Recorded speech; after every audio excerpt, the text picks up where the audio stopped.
Hello mga Karasmoto. Ayan, shout out sa sa sir.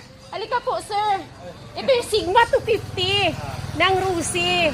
Ayan, big bike ng Rusi po. Grabe, hindi talaga pauli sa formahan yung kanyang Sigma 250. Bagong-bago. Bago pa lang ito dito nagkaroon ng ganito sa Rizal. Tingnan mo. Grabe sa mga side mirror.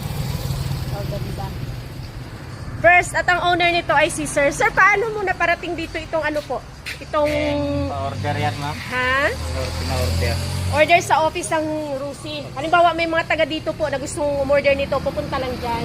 Pa-order. At tapos, magkano naman yan ang sir, ang kanilang SRP price? Halimbawa, cash. Pagkas, hindi ko rin bakuan masyado, ma'am. Pero parang nasa 90 plus yan. 90 plus kapag cash. Tapos, kinuha mo po na installment. Ilang years? Kuhan lang yan sa akin sa empleyado kasi 15 months lang yung kadalasan. 15 months. Pero yung price na bigay is same din sa mga customers nyo? Or may special Hindi price po. kayo? Pag sa customer kasi, ma'am, plus 300 din. Okay. Pero sa inyo po, magkano monthly mo niyan, sir? Kasi sa parang 6 plus, 6,000 plus, magkano dinown mo? 7. 7,000? Ah, okay. Pero yun yung price kasi may discount si sir kasi employee sila ng Rusi. No? Ayan. So, thank you sir ha.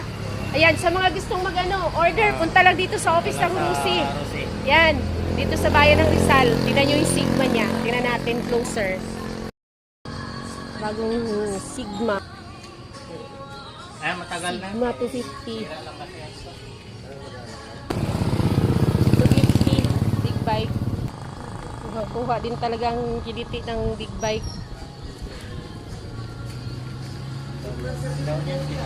Ilang liters ang full tank nito, sir? Kasi kung full tank ko sa full tank sa 1 plus.